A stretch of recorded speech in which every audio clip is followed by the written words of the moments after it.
Hello दोस्तों, स्वागत है आपके अपने यूट्यूब चैनल में। और आज हम डिस्कस करेंगे class 12th second book part 1 राष्ट्र निर्माण की चुनौतियाँ। ये पार्ट 3 है और इससे पहले हमने पार्ट 1 और पार्ट 2 डिस्कस कर चुके हैं हम।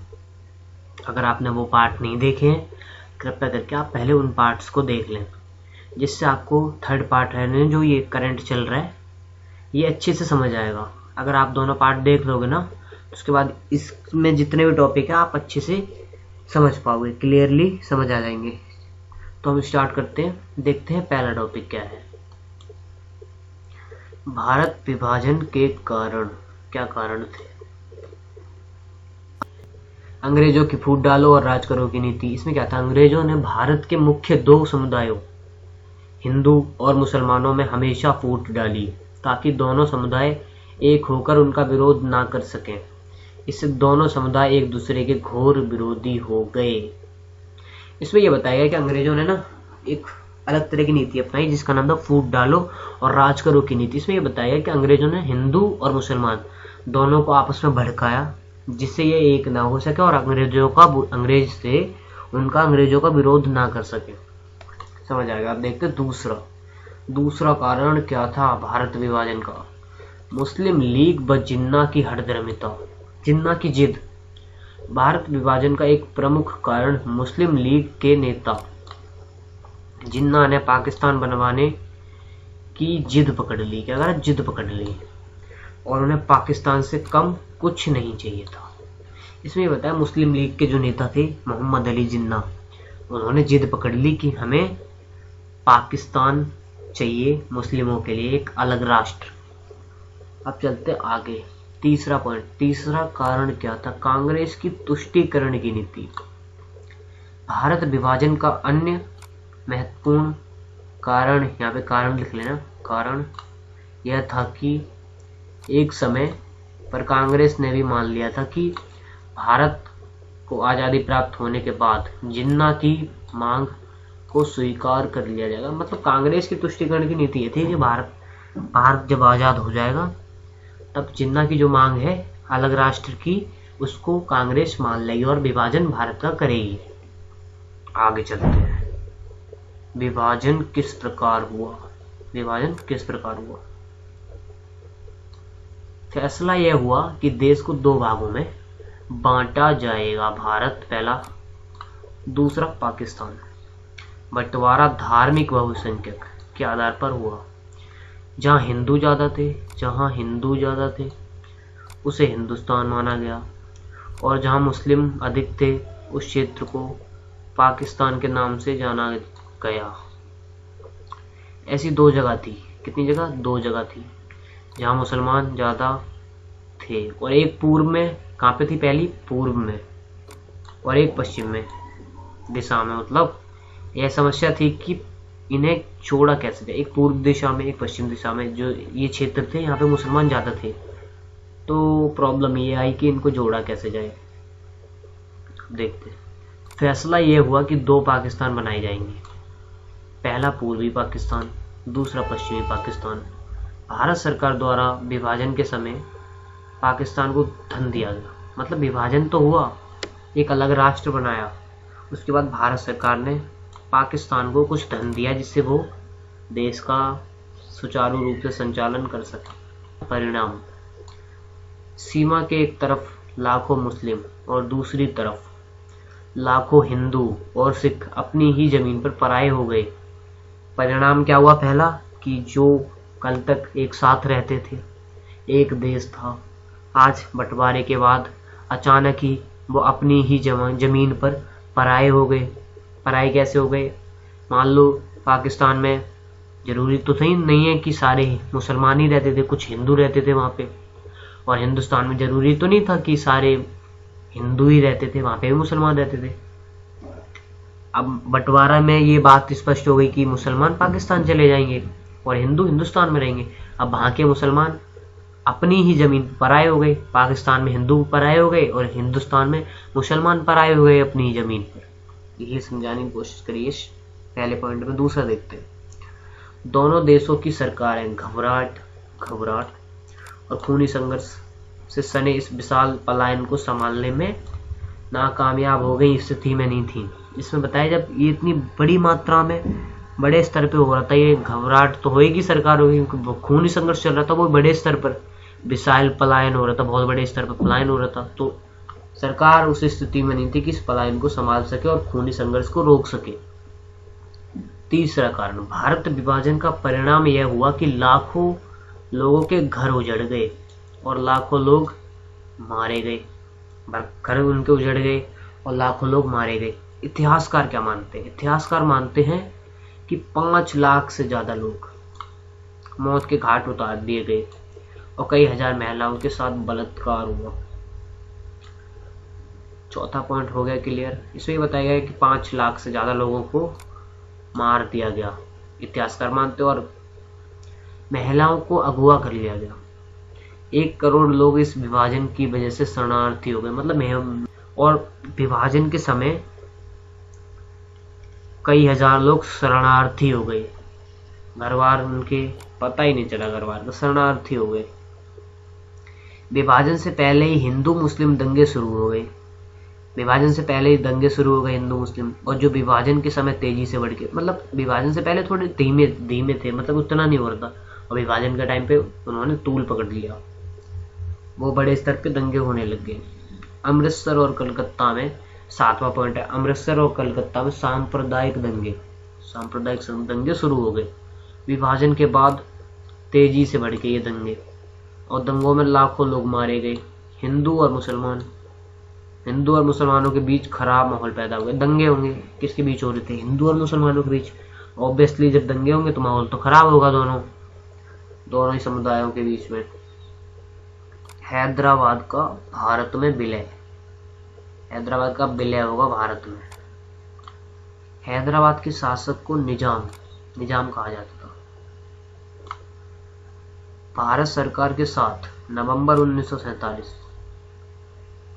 1947 में 1 साल के लिए यथास्थिति बहाल करने के लिए कहा गया। भारत सरकार से निजाम ने क्या कहा कि हमें 1 साल यथास्थिति, मतलब हम इसी कंडीशन में रहेंगे, हमें इसी कंडीशन में रहने दिया जाए, हम बाद में डिसीजन लेंगे। अब आगे देखते हैं।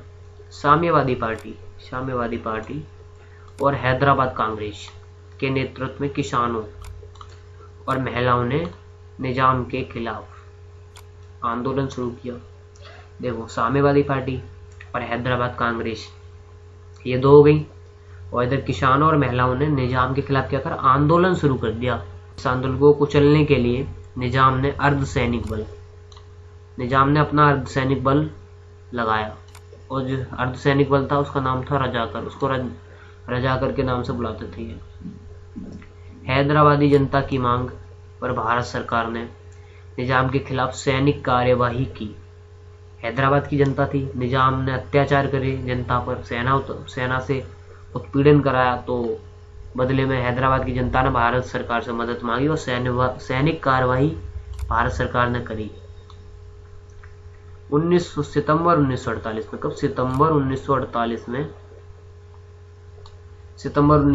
में भारत सरकार ने सैनिक कार्यवाही के द्वारा निजाम को आत्मसमर्पण करने के लिए मजबूर कर दिया। निजाम को सैनिक कार्रवाई करी भारत सरकार ने, क्योंकि हैदराबाद के जनता थी, उनकी डिमांड थी कि हमें इनकी सेना है जो निजाम की, उससे हमारी रक्षा करी जाए। तो बदले में भारत सरकार ने सितंबर 1948 में भारत सरकार ने सैनिक कार्रवाई की और निजाम को आत्मसमर्पण करने के लिए मजबूर कर दिया, सरेंडर करने के लिए मजबूर कर दिया। इस प्रकार भारत में हैदराबाद का भारत में विलय हो गया।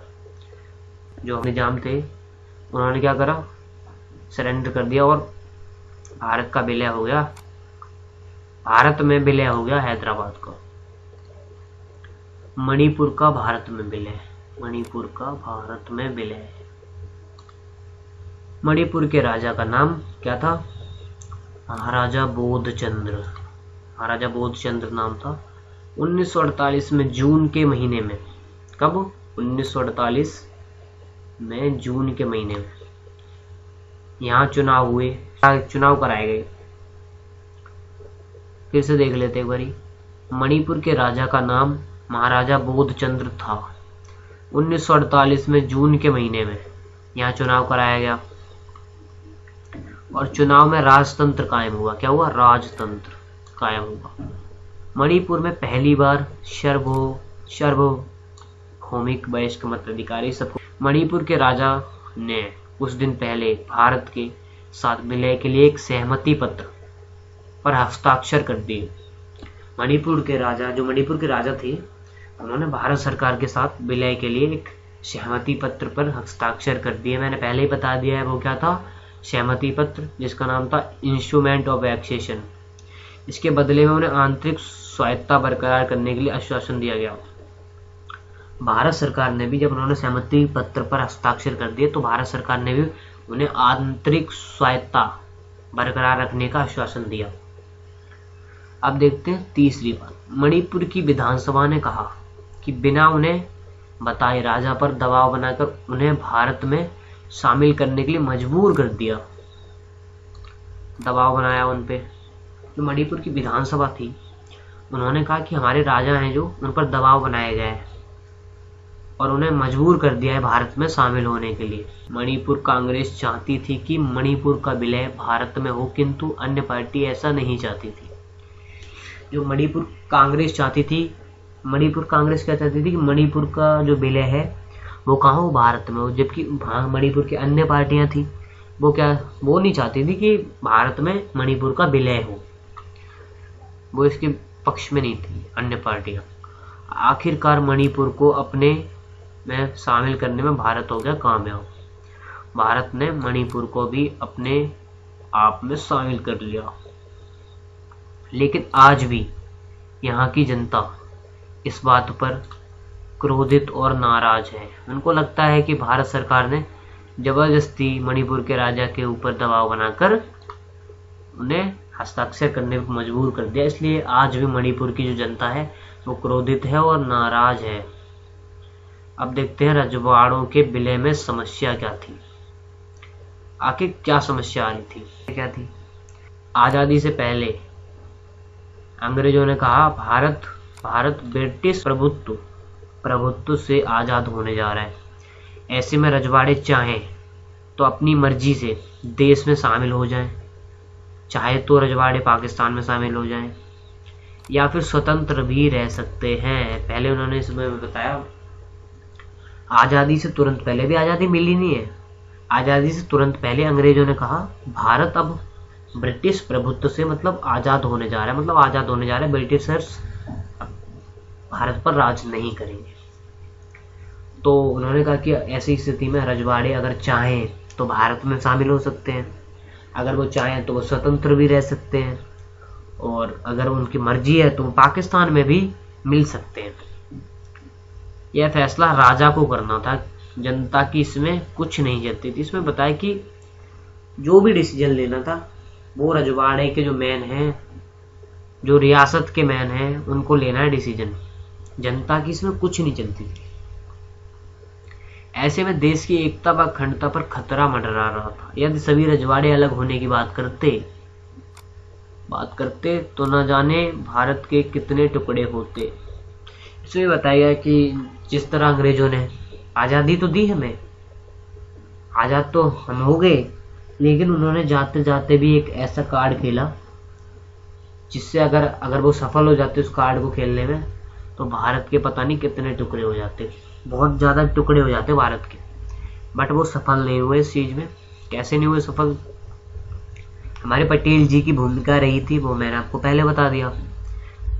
अब आगे चलते हैं, इसमें देख लेते हैं। इसमें देश की एकता व अखंडता पर खतरा मंडरा रहा था। यदि सभी रजवाड़े अलग हो जाते, मैंने बता दिया आपको, भारत के बहुत सारे टुकड़े हो जाते अगर सभी रजवाड़े अलग हो जाते। अब देखते हैं, त्रावणकोर के राजा ने सबसे पहले अलग रहने की मांग की।